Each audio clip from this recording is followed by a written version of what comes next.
Yep, there we go. Man, now we're all right. Backstreet's back. Appreciate you for calling me out on this one, Liam.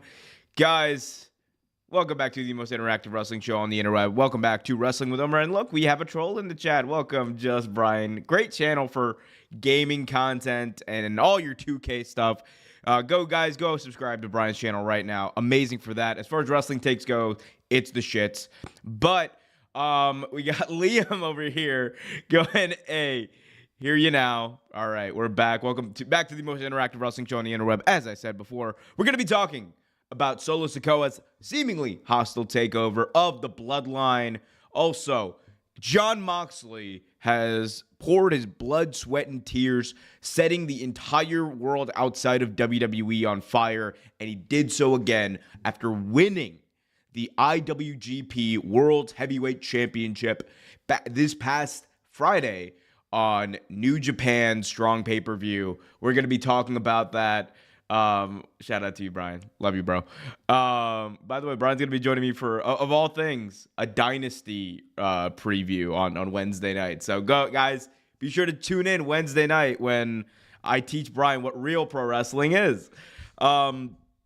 Anyway, we do have Dynasty, and I'm going to be going to that. So if you're going to be in the St. Louis area, if you're watching this on demand, whatever, yeah, hit me up. We will talk. But yeah, a lot to get into here today. Let's start with Solo Sikoa, because that's the most interesting, or that is an interesting thing. And I think it has the potential to, for all intents and purposes, kind of save the Bloodline storyline that, in my personal opinion, from SummerSlam, in between SummerSlam and like WrestleMania, basically now has just kind of been whatever.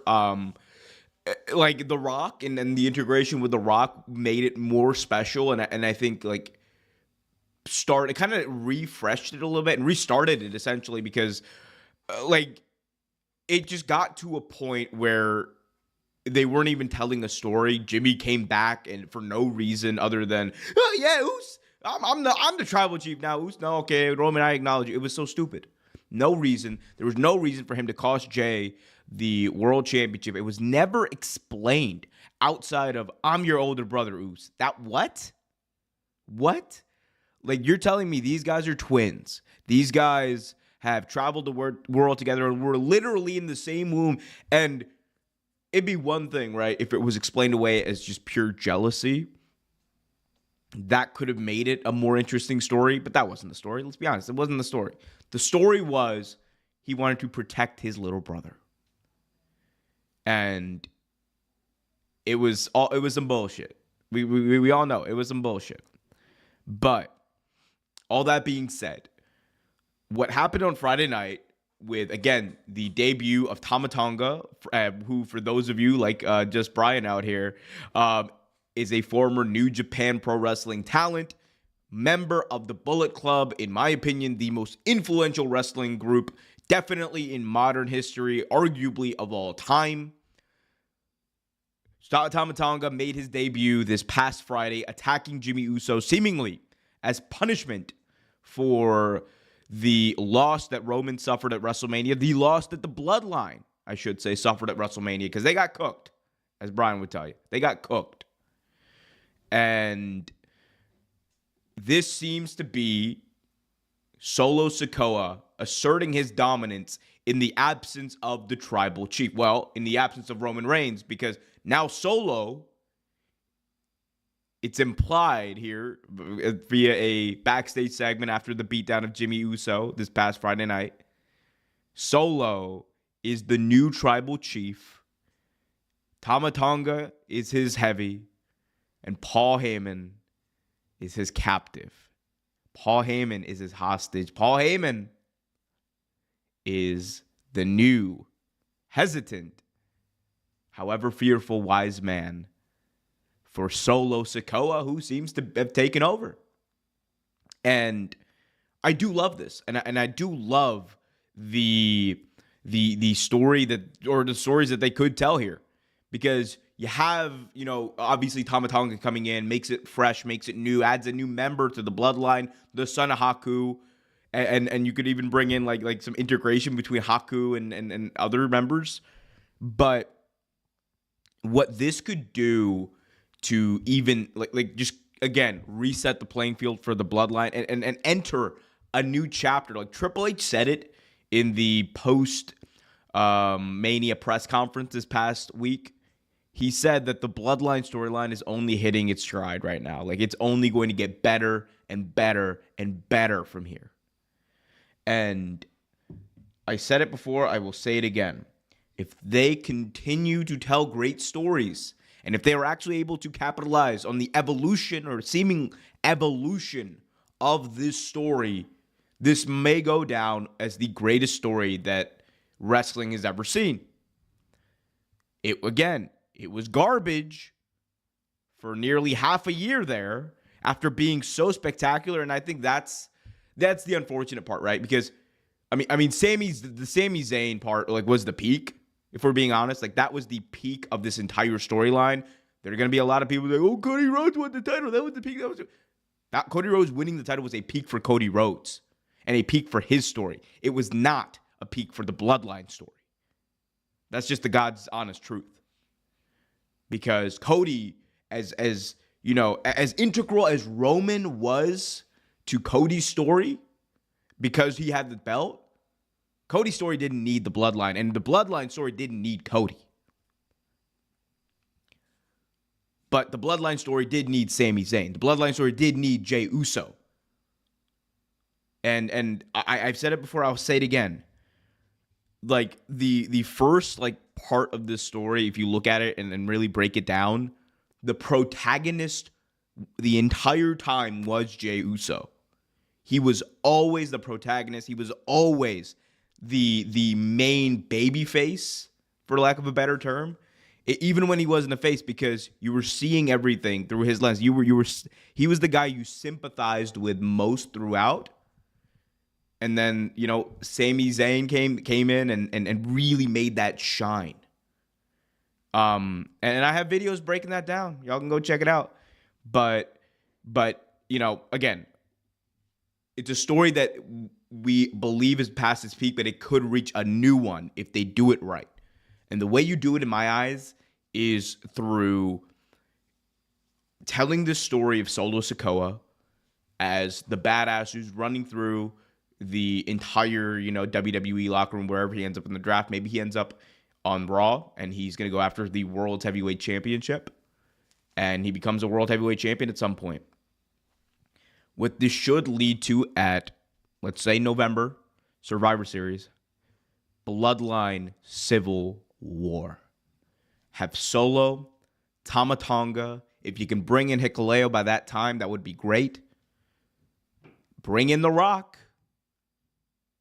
because it's going to build up towards what they're going to do, hopefully, at WrestleMania, which is Roman versus The Rock. And it's going to make that story make a lot more sense and tie it all together. Have on one side, if you can, Tama Tonga, Solo Sikoa, who is the new tribal chief, The Rock, and the one and only Hikuleo. If you're able to get him. If not, then, you know, we can get someone else, right? Maybe Jacob Fatu. Hell, get Jacob Fatu, get Hikuleo, get him in there. And then, on the other side, you bring in the protagonists. You bring in Sami Zayn. You bring in Jey Uso. You bring in Jimmy Uso. You bring in... Who else could you bring in? Because y'all know who the fifth member is. I don't know. They're probably going to do Cody, aren't they? Damn it. Whatever. Cody. And that's not a slight of Cody. The story just never made sense with him. But okay. Cody, because he's the champion, right? And then number 5, big dog Roman Reigns coming back to reclaim his chiefdom. Have that be the main event for Survivor Series War Games. And if you do that, that match, that moment will build the next few months of pay-per-views. Because then you will see it, and it'll be just like, you know, Avengers Civil War in a way, because the Civil War itself won't end at the end of that pay-per-view. It didn't end in the end of Captain America Civil War. You know, the Civil War ended in the next movie. And the next movie, in my view, is that they're building up to is WrestleMania. Have it be WrestleMania. Have it be. Damn, Brian, I just saw that chat. That's crazy. Wow. Interrupted my whole thought process with a wild comment like that. That's crazy, bro.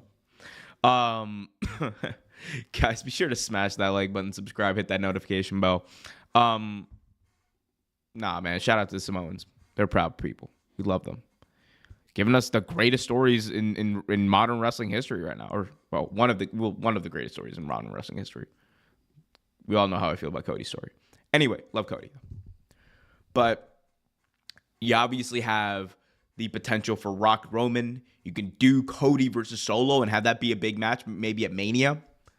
You can do the reuniting of Jimmy and Jey Uso. You can do, and if you're able to get Hikuleo, if you're able to get Tama Tonga, if you're able to get, excuse me, dealing with a cold. But Hikuleo, Tama Tonga versus Jimmy and Jey Uso, it's a great match. Me, Sami Zayn versus Jacob Fatu, amazing match. Like, there's nearly a whole night of WrestleMania you could book smack from that card. Smack from that match, excuse me. Just Brian says, greatest story of all time. It's up there. It's up there. I mean, it depends on where we go from here. I mean, again, everything after SummerSlam has been really bad, honestly. Save like the few weeks that The Rock was involved leading up to Mania. But outside of that, like everything has been like really bad. As far as the Bloodline story goes, again, Brian, you're gonna get mad like, Cody wrote the story, was amazing. I don't want to. Cody's story was its own thing, right? Cody's story was his own thing, but the Bloodline story is bigger than even Cody. It's bigger than it's literally like something that in my eyes has like really defined the Triple H era of WWE and in a good way, in a very good way, for the most part. Of course, I think the one thing that we're all going to be looking at, and this is like a bigger question for Triple H as a booker, moving forward, is we have these great moments. We have these great like storyline builds from WrestleMania to like to these big shows like WrestleMania, SummerSlam. He's really good at that. But if you notice, even like even in between those pay-per-views, like because the last part of 2023 was not that great. What is it going to look like when he doesn't have that big WrestleMania match to build towards? When the people aren't anticipating that. When the people aren't anticipating, the match that everyone knows is going to happen, right? Like everyone knew Cody and Roman were going to be the main event of this year's WrestleMania. Well, for the most part, everyone knew. And no matter what, people were tuning in to see how we got there. But that in-between time, especially SummerSlam to Rumble, it's important this year that Triple H not miss. Because on the other side, right? On the other side, you have, Tony Khan. And I say other side, I don't mean that in a tribalist way. I'm just meaning in a realistic way. Like, who are the people going to compare Triple H to as a booker? They're going to compare him to two people, Vince McMahon and Tony Khan.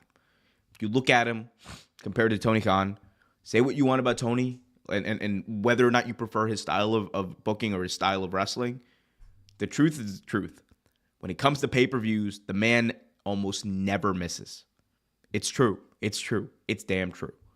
Triple H has had some amazing moments, like in terms of wrestling, life-altering moments. And then in terms of other pay-per-views, like you go back and you look at again, SummerSlam to Rumble. It's been oh, y'all wilding right now. We got Kenny Baum leaving a $10 super chat. Excuse me. Real Take Wrestling in the building. Appreciate you, Kenny. Guys, go subscribe to Kenny Baum too, and be sure to go over to their other channel. Brian and Kenny both have a channel called Kiss the Ring. Do a wonderful podcast on there on Thursdays. Be sure to check it out. And you know what? Kenny Bomb is actually also going to be in the building live right here Wednesday night. We're going to have Kenny, Brian, and hopefully Carol. I don't know if he has accepted the invite, but hoping to have all three members of Team KTR in the building. Appreciate them. Shout out to you too, Brian. I appreciate that. Guys, be sure to leave a like on this video. We got Liam in the building. Damn, you guys really put me in a tough spot here. Yep. Friend of the show, Kenny Bomb. Friend of the show, Brian. Appreciate y'all. What else we got? Excuse me, guys. Liam saying Cody is a small part of the Bloodline story. Liam also says, what if Solo versus Cody at SummerSlam? We hear the Shield music and think it's Rollins, but it's not a Shield. It's the big dog Roman Reigns. Actually, Seth instead of Cody in that War Games match would be great, because Seth versus Solo I think makes a lot more sense than Cody versus Solo at Mania. Yeah, replace Cody with Seth and have Cody like defend the title on the pay-per-view. That'd be amazing. But yeah, let's see. Yeah, that would be cool. Him coming out to defend the Shield, man. That'd be amazing. Anyway, but it's gonna be interesting to see too, because I think Solo Sikoa is a very underrated. He has a very underrated presence, and his promo skills. You know, what did John Cena say? 90 seconds with a sore throat, and I already cooked you. Like. He's never going to be, or he's not at the level of Cena, obviously, but I think he has the potential to be a good promo. He just needs the time to develop into it. And when you have a guy like Tama Tonga, who has been cutting promos for a while, who has, been a part of one of the most influential groups in all of professional wrestling history. In my view, the most influential group in all of professional wrestling history, the Bullet Club. Because, look at the reach. Like if we want to be honest, look at the reach that this one group has had across the industry. You have Finn Balor, former Universal Champion, founder of Bullet Club. You have Kenny Omega, the Young Bucks, Cody Rhodes, founding a new challenger company that is a mainstay in American professional wrestling. That is insane to think about. By just virtue of doing that, it's left its mark. And then you have Cody finishing the story, becoming a WWE champion. You have Doc Gallows and Carl Anderson making an impact in TNA, making an impact in New Japan, making an impact in AEW, making an impact in WWE. You have Tama Tonga coming up. Yeah, potentially. Hell, they might even get WWE might get Bad Luck Fale involved. You never know. And it just grows and grows and grows from there. Some of the best talent. Jay White. People are going to say, oh, you only care about modern wrestling. Influence is different than what people think is better. If we are talking sheer influence on the industry, there is no more influential group that has shaped what the future of pro wrestling looks like and what the modern day version of pro wrestling is than Bullet Club. And AJ Styles, so many people that you can't even name them all. But it's just the truth. I'm sorry. I know there are gonna be a lot of people who are oh my God, Bullet Club didn't make Cody Rhodes. Of course. All these guys made themselves to a point, right? We all agree on that. Ain't nobody taking anything away from them. But at the same time, that group helped elevate every single one of them, and they helped elevate each other. It was special. And it is special.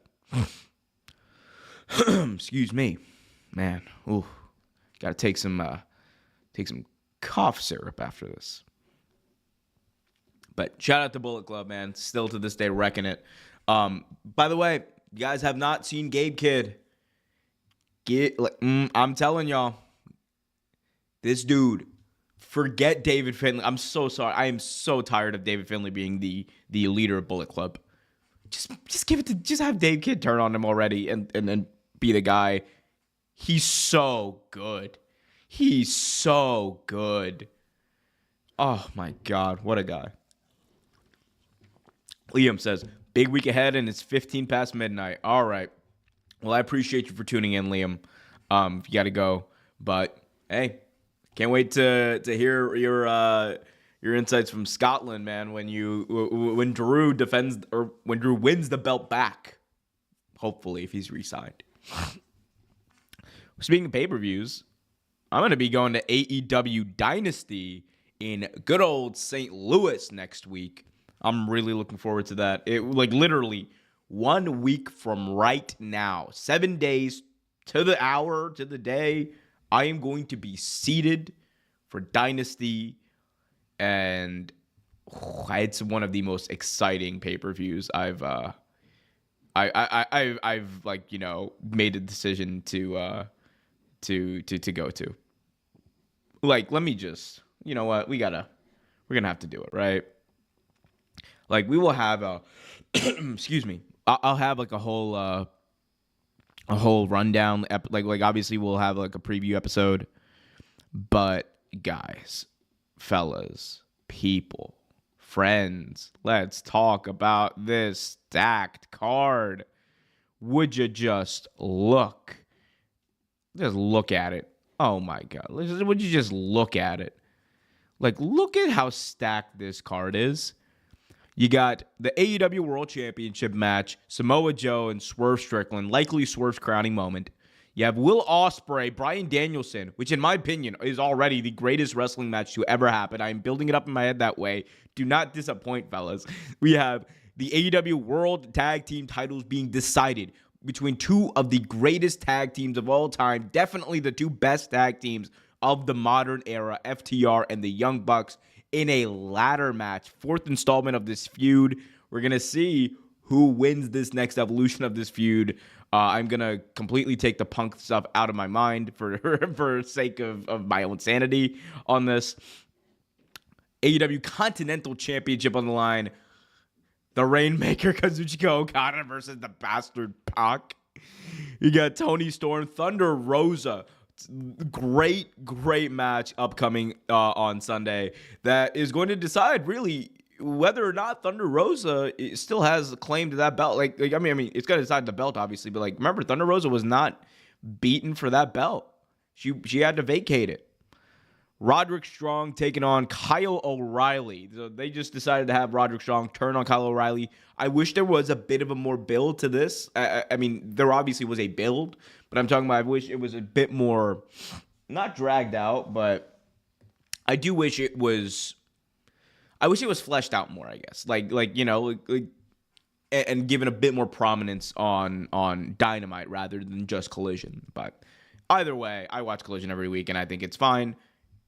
This match is way more than fine. This match is amazing. It's going to be beautiful. They're going to tell an immaculate story. Two people who have known each other for a long-ass time. Two people who are going to put on a classic for that international championship.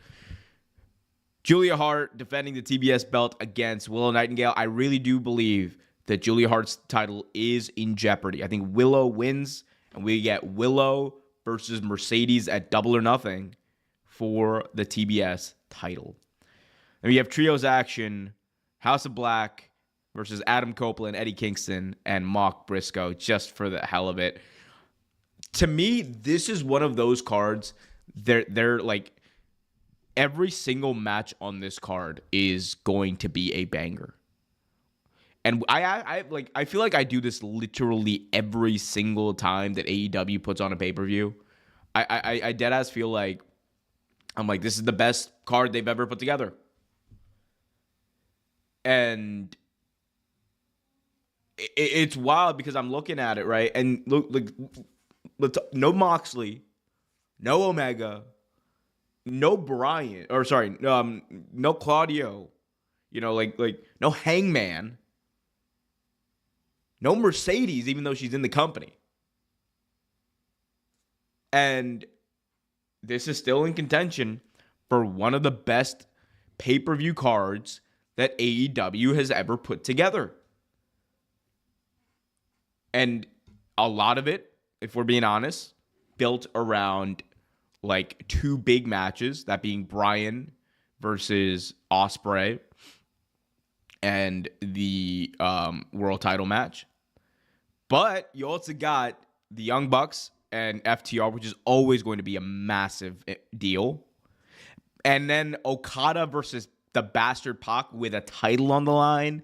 You add in O'Reilly versus Roderick Strong, which I think has the potential to steal the show. And that is on a card where Bryan freaking Danielson is wrestling Will Bloody Ospreay. Don't sleep. Do not sleep on this card. Like, I said it before, I'll say it again. People are going to call me whatever. I'm way more excited about this than I was WrestleMania. Not that I wasn't excited about WrestleMania, but I'm trying to get y'all to the magnitude of how I feel about this pay-per-view coming up on Sunday. I'm excited. I'm just trying to get through this next week so I can get to Sunday, get to St. Louis, and have a blast. Man. You got heart attack in the chat. Hey, what's up? Ain't nobody sleeping on that. Nah, bro. I mean, you were sleeping on it pretty hard though. I mean, on Twitter at least. On Twitter at least. There won't be a Dynasty next year. Hope you enjoy. And that is why we only come to you for 2K news. Again, if you guys want the latest and greatest news on WWE 2K, AEW Fight Forever, and other wrestling games, one of the best destinations for that is just Bryan. He is one of the best, genuinely, like, and all jokes aside, all that shit aside, genuinely one of the best young content creators in the wrestling space. Happy to call him a friend. Happy to basically see him like once a month for one of these big shows. And yeah, shout out to you. I know you're just trolling. We love you. Gonna be a fun time. Absolutely. But guys, be sure to go subscribe to Bryan's channel. And Kenny Baum too. Where was he? Show Kenny Baum some love.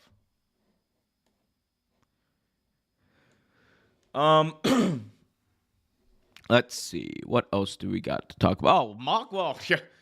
It's not like there wasn't a title change. Guys, for those of y'all who have not watched Windy City Riot from this past Friday night, I've only watched 2 matches here. I've only watched the Jack Perry match and then Naito versus Moxley. Just Brian, Omer's coming to Toronto. Not after AEW released their some of their pay-per-view destination. Actually, hold up. Before I talk about New Japan, let's just finish up the AEW stuff real quick so I can. Yeah, all right. Yeah, we'll just do this real quick because I do gotta talk about this AEW basically ruining all of my free time in the coming months of my vacation time. All right, so Dynasty in Missouri. This is the AEW 2024 pay-per-view schedule. Great job by them. Great business decision, to be honest, by them for actually releasing this early. That way people can kind of plan around it and hopefully save up money and plan trips around this rather than like it being announced. Because again, traveling to wrestling shows is not something that's accessible to everyone. And it's a big deal for a lot of people. But this is the pay-per-view schedule for AEW in 2024. Actually, here's what we'll do. We'll just make this. We're changing around the furniture right now, guys. Be sure to smash that like button, subscribe, hit that notification bell. Will make me a little bit smaller. I just want to make this look a lot better. All right. 2024 AEW pay-per-view schedule. There it is. Okay. So you got Dynasty April 21st. I will be going to that. Then you got Double or Nothing May 26th in Las Vegas. Probably won't be going to that anymore just because of some of these other dates. Because then you got Forbidden Door, which is unfortunately, oh my God, cannot believe that New Japan, reportedly, allegedly, were just too, they didn't want to pay for Arthur Ashe. So now I got to go all the way out to Long Island, which is close enough for me to warrant going, literally on a one-day trip. But it's still annoying as all hell to me because it's far enough for me to be annoyed about it. So I'm going to be going out to Long Island for Forbidden Door for sure. Planning a trip for AEW London. I will be there. All Out as well. And then we get to Full Gear, which is November 23rd. I will be there too because Newark is like not that far of a train ride for me. I can literally go up and down the same day. And then we get to, God, Wrestle Dream. Which, I ain't gonna lie to you. Like so the Wrestle Dream trip last year was special for me in a few ways. Like, obviously, it was my first time being in one of those press conferences, as like under like the Real Take banner and all that. But at the same time, like the vibe around that pay-per-view and in that city about that pay-per-view was like it was special. It was very special. And Seattle and the Tacoma, Seattle area has a very hardcore wrestling base that you would not believe was there, but like that's like the Northwest in general. Like, it goes back to the days of Piper in Portland. I would be so mad at AEW about having this show in Tacoma and not Seattle if it wasn't for the fact that they were running this show from the damn Tacoma Dome. I hate you, AEW. I really do, because it's a good enough excuse for me to warrant that too. So I don't know. That one. So, okay, let's look at this actually. Dynasty, definitely going. Long Island, definitely going for Forbidden Door. Going to UK for All In. Going to Chicago for All Out. Going to Full Gear. That's 5 that I'm definitely going to. And then Wrestle Dream, I might just boogie. Oh my God. I spent no, we gotta. Well, this is why we gotta hit that like button, subscribe, hit that notification bell, so I can afford to cover all of these shows. Guys, be sure to smack that like button, tell your friends, and go subscribe to Real Take Wrestling, the best source for all of your best takes on professional wrestling. AW small crowds in their arenas suck. I honestly would watch it if more people attended and give better crowd reactions. I mean, the crowd reactions for the most part have been great. Even if they have like 2,000 people, I'd argue like AEW's crowd reactions are really good because it's a hardcore base that's going to these shows. The issue of ticket sales is something that I've discussed about ad nauseum on this show. I think part of it is, number one, I think like there hasn't been that emphasis on ticket sales recently, and the main culprit for that I think has been the emphasis from the top is probably more so, how do we increase our TV numbers, or how do we maintain our TV numbers, or how do we keep our TV numbers competitive so that we can get this next deal and do it right? Because, being honest, AEW is not a touring company. They run weekly television shows. They're a TV product. Like, that is just the truth. They are a TV product. And like, it's the same thing with WWE. WWE does not make like anywhere close. Like if WWE were to cut their house shows, would it hurt business a little bit? For sure. But it's not even close when you consider like every other deal they have. Like, it's just out of this world. Like, both WWE and AEW, their main concerns are always going to be making sure that people have eyes on the product and are watching it live. That's key to their business. It's why AEW, in my view, has not focused as much as they definitely should on live attendance and really pushing live attendance. Because if they did, they would have people, marketing their shows well beforehand. They would have people, doing local TV well beforehand to help build up these shows. But instead, I think the focus is landing on, the negotiations with Time Warner. Because depending on how this TV deal goes and how it's expected to go, AEW is going to get a massive increase. And if that happens, they're going to be profitable by the end of their TV contract. And that's a massive deal. Because once they're profitable, that's when the real stuff begins. And Tony Khan has said this. Once this TV deal is sorted out and they know they have that guaranteed money for their TV deal, 2025 is going to be a massive shift for AEW as far as the feel of the company. And I think that's like, if we were looking at like the business growth and the development of this company, they're gonna hit a whole nother year from a business standpoint in 2025. Again, assuming that they get that massive increase, and they likely will. Like, there's no reason to think they won't. They're still one of the top rated shows on Wednesday night in prime time, which is a big deal. People, like advertisers, want to be on AEW's shows or in AEW's time slot, and Warner wants advertisers that have that. So, anyway, Kenny Palm asks, Omer coming to Money in the Bank. What I miss? I'm probably not going to Money in the Bank. Nah. In case you missed, yeah, this is what you missed, Kenny. I don't think I can make Money in the Bank. Yeah, there's a lot of shows I got to go to this year. Like, if there's a SummerSlam, I might go to SummerSlam since like it's in Cleveland. Depending on the flights, but I don't know. We'll see. They gotta bring a pay-per-view out in the DMV. WWE. You bring a pay-per-view to the DMV, your boy's gonna be there. You already know. Come on, man, bro. I'm sorry. Dynasty, Forbidden Door, London, or All in London, All Out, Full Gear. Hell, WrestleDreams. That's 6 shows I'm probably going to. How many more do you want me to go to, Kenny?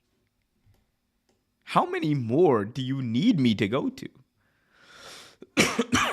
Which AEW did more Saturdays. Yeah, I mean, yeah, I think like it's one of those things that like they only do Saturday night shows when they're either up against like a huge thing like a UFC event or during the NFL season, because Tony does not want to go head to head with the NFL, and it's a good idea for him not to go against the NFL. It's just like smart. He shouldn't. But yeah, otherwise, I think the strategy there is that, a lot of people, a lot of wrestling fans are number one, used to watching pay-per-views on Sundays. And number two, it's that feeling, right? Because there is a feeling generally after this NFL season ends of like people wanting an excuse to get together on Sundays after football season. It's one of the main reasons that like WWE Raw never moved off Monday nights, because while it was not great for them in during the NFL season, after the season was over, the idea was you get your friends together. You keep getting your friends together for a big thing on Mondays. Well, what is it? Raw's on. So and you watch the show. Kenny Bomb saying, maybe I can do World's End. I probably won't. I ain't going to Florida. I'm not going to Florida, bro. Excuse me. Yeah, I can't make Florida work, bro. Sorry. It's mostly because I hate Ron DeSantis, but yeah, y'all have fun. I can't wait for the vlog. Go to World's End. I ain't going to that unless like they literally do like Bryan Danielson versus Kenny Omega. I ain't going. Even then, I'm like at that point, I'd be at least 5 shows in. I probably couldn't warrant it. You say like something wrong. Yeah, fuck Florida. Well, not the people. I love the people of Florida. Just fuck Ron DeSantis mostly. He's an asshole. Okay, so y'all got it. Now come to WrestleDream. Y'all already know. Come to WrestleDream. Let's go. Come to WrestleDream. I know all the great spots in Seattle. I know all the best. I got you. We'll go to WrestleDream. It's decided. Brian, you're going. Buy your ticket now. Kenny, you too. It's decided. I'm just playing. Do what y'all want to do. We're WrestleDream. If you not been watching the show, look at it, bro. If you don't look at this damn thing, I've been. Look at all of this in its glory that I've had on this screen for a minute. Tacoma, which is basically like 40 minutes out of Seattle. Kenny Von politics is what I don't care about. Oh no, it's not just that. I just don't want to go to Orlando unless I'm going to Disneyland too, or Disney World. Like if I'm being for real. Like that's like one of the main reasons. October bet. Save up, Brian. Save up. No.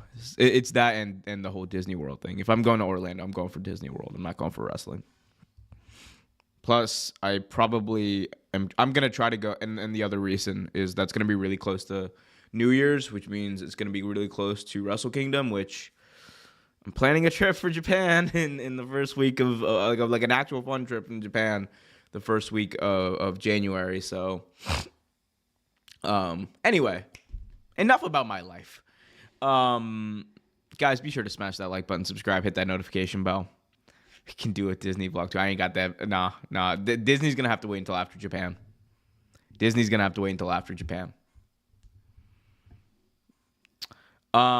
Anyway, so going back to New Japan, Windy City Riot. So overall, I have heard amazing things about the show. Stacked card. I can't wait to finish watching it. Honestly, I saw the main event with Naito and Jon Moxley, which I thought was spectacular. Moxley wins the IWGP World Heavyweight Championship, same belt that's been held by Okada, same belt that's been held by Omega, same belt that was held by Antonio Inoki, and so many greats in between. Shinsuke Nakamura, like, it's crazy. I think that the fact that, New Japan has such a good relationship at this point with AEW and has built such great rapport with AEW is a very good thing for not only both companies, but for wrestling. That their major championship can be held by an active AEW talent shows the trust that these two companies have with each other. And if we're being honest, like, New Japan's going to get a boost from it as well, because you're going to have Jon Moxley coming over to defend the belt. And whether it's like, a thing of he loses it at Forbidden Door, I think the ideal scenario, honestly, is Moxley loses this belt at Forbidden Door from a business standpoint. Because at some point, AEW, like, if we're being honest, AEW's been beating a lot of the top stars on New Japan, on both their TV show and on the co-branded Forbidden Door shows. And New Japan at this point needs to get a win, like a big win. And I think anyone beating Moxley would be a big win. It's not going to be Shota Umino. Shota right now, Shota Umino is going to be the next challenger for the IWGP belt. And I think his match with Mox is going to be amazing, because Shota is great. But if I had to put my like real guess in, it's possible. And again, I'm not going to guarantee this because I'm not sure how much he would like to be involved. But if we have the ace of America versus the ace of New Japan, the ace of AEW versus the ace of New Japan going up against each other in Hiroshi Tanahashi and Jon Moxley in a rematch of their AEW World Title match at the first Forbidden Door, woo, that would be heat. That would be epic. And having Tanahashi win and potentially build up to a rubber match between the two, where you could put the IWGP belt on the line again, that's great. We would love that. Other than that, you possibly could do Shota like down the line, but I think they're gonna run Shota Mox way well before then, because we still have like 2 months, a little over 2 months, I should say, before Forbidden Door. But I think that's like probably a sweet spot for Mox losing the belt. But him and Naito put on the great show. I'm still like, the thing I'm happy about Mox winning, and I thought it was a really cool moment, and the match was amazing. And I feel like this tends to happen with Naito whenever he becomes champion. Like, his reigns just, I feel like, never have time to breathe. Because, hold up, let me pull this up. New Japan Pro Wrestling. Sorry, IWGP. So many acronyms. GP World Championship. I feel like how long has he held the belt, like, combined? Because, like, I feel like almost every time this guy... Oh, God, no. I hate this. Why can't they just have it all together? This is so stupid. Why did New Japan change the lineage of this damn belt? Oh my God, this is so annoying. Now Wikipedia is all up. Oh, Jesus. So now it's all separated in Wikipedia. I got to go through two. Okay. So Naito won the belt in January at the Tokyo Dome for this reign. God, I hate. Oh my God, the most annoying thing New Japan did. The most annoying thing they did was separate this damn lineage. It makes no sense. They're still calling it the IWGP Championship. It's still the IWGP. I don't care if they merged it with the Intercontinental title. Like, let end the lineage of the Intercontinental belt, and then keep the lineage of the original IWGP belt. It has the same name. So annoying. Jesus. Anyway, so okay, here we go. My annoyance, my annoyance to the side. Hedgehog, if you Hedgehog, you're going in timeout. Please refrain from saying like dumb stuff like that in the chat, or else you're gonna get banned, bro. Anyway, let's look at like this lineage. So we got Naito, 3 reigns, and about a year. Okay. Yeah, it still feel. I mean, this wasn't as long as reign. That was okay. Yeah, I know. Maybe it just feels like that for me. Is it common for them to do big title changes on shows like that? For strong shows, no. That's not common at all. I believe this is definitely the first time the New Japan, the IWGP title has been changed hands on a strong show. That is a big deal. And I think but it was done deliberately because you wanted it to happen. You wanted Mox to win in front of an American audience. And I think it's going to play well in the long run because when the title does come back to Japan, you're going to have Mox potentially be a heel. And I think Mox could actually be what literally every country in the world thinks about America right now. Like, it's just they're big heels. America. I want Mox to come in there, smoking a cigarette, like a big American flag vest. Like, yeah, I'm your champion, Japan. So that maybe it is Shota. I know I said it probably wouldn't be, but maybe it is Shota Umino. Because to me, that's the guy you're building up if you're New Japan to be your next, star, like your next generation star. And he's got everything it takes. He's got everything it takes to be that guy.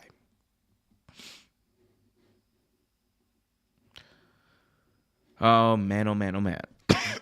But other than that, it was a great show. Jack Perry also got an insane reaction.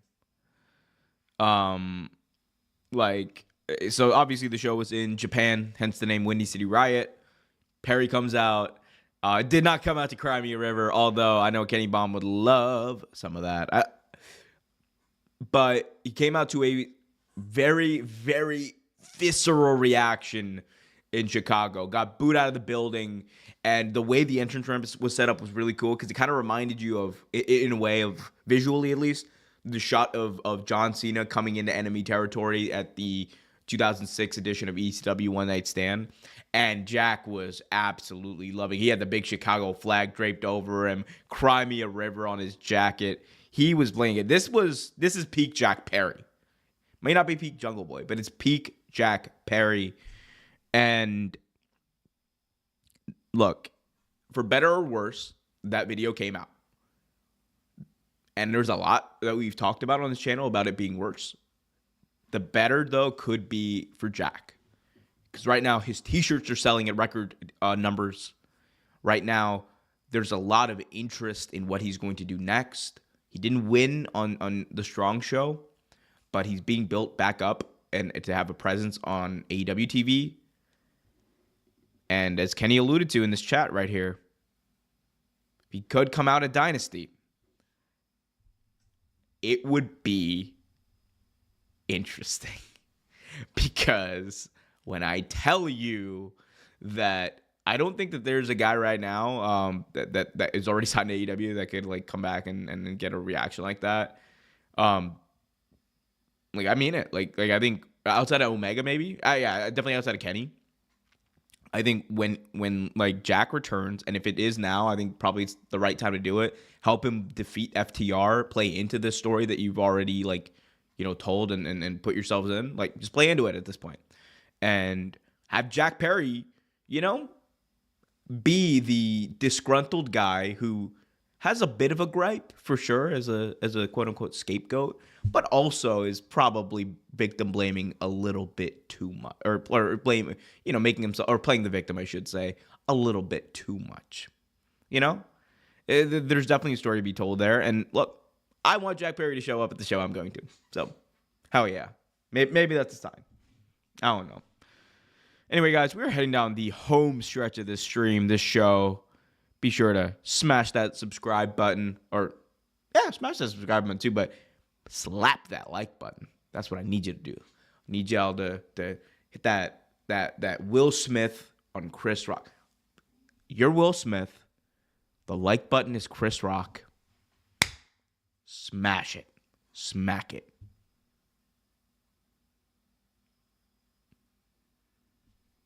Do it. Anyway. So get your chats in, guys. What do you guys want to talk about? Let me know.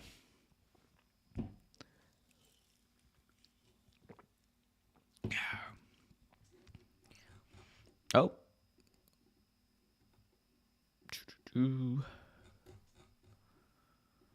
Let's see.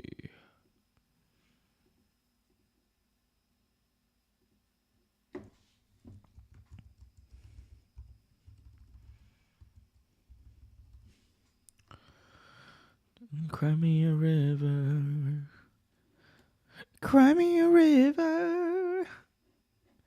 It'd be hilarious if AEW got that song, honestly. I mean, he needs to come out to it once. Like, I'm not sure what the rights for JT Music cost. He's got to do it once. Maybe it's Wembley. Maybe it's ooh. Oh wait, no, I might not be going to All Out because it's in Hoffman Estates. No, never mind. They're not having All Out in the United Center this year. They're having it at Hoffman Estates, which is the Now Arena, which is the arena they always ran outside of last year.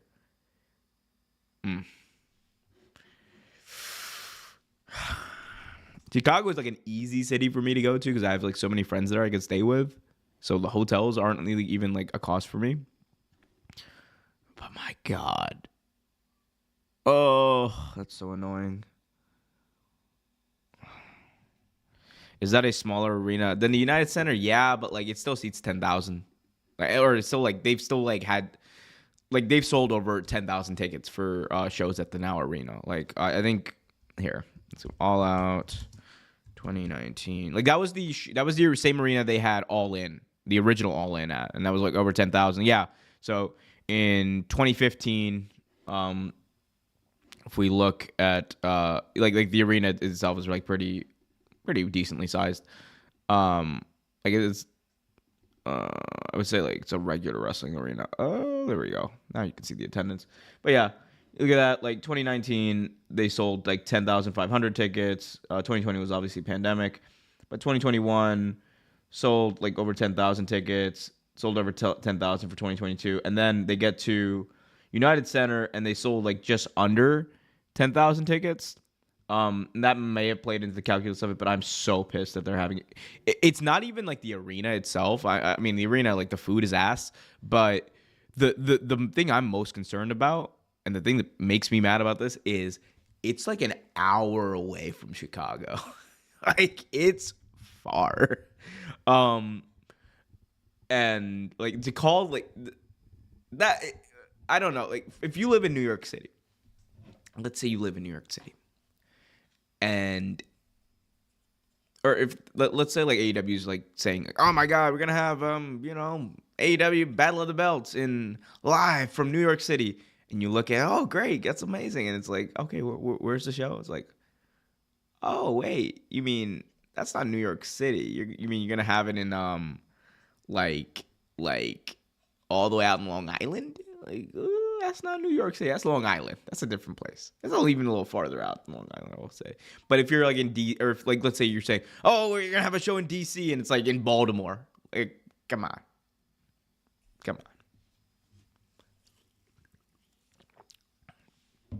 It's just so far. That's the most annoying part. It's just so damn far, and I hate it. I should not have to drive like 45 to an hour to try to get to a wrestling show that I'm already that you're building up as a.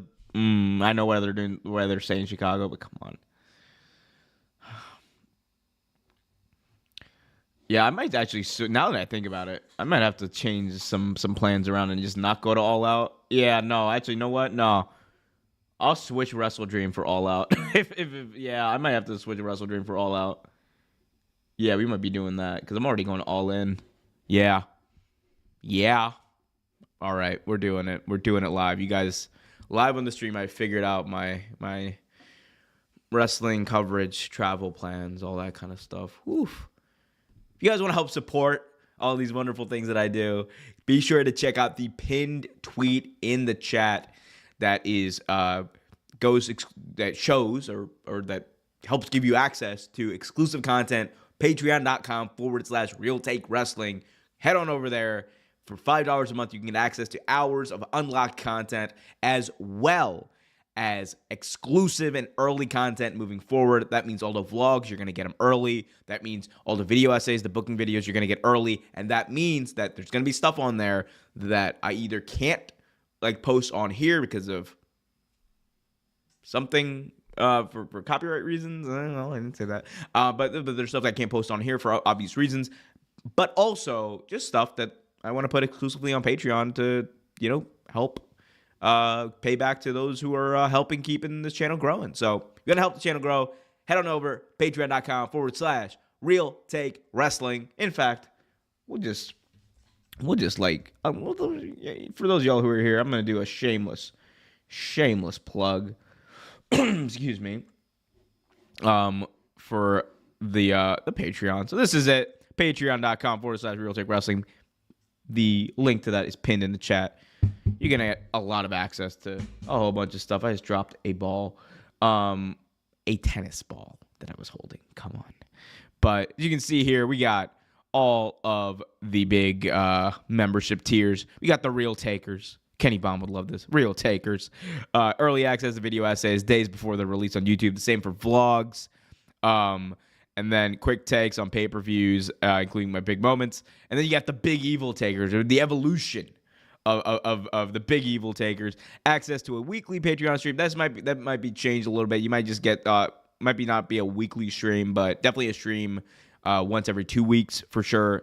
Updates on the channel updates on the channel and thoughts on pro wrestling after big pay-per-views and moments, obviously. And then everything that's included in Tier 1.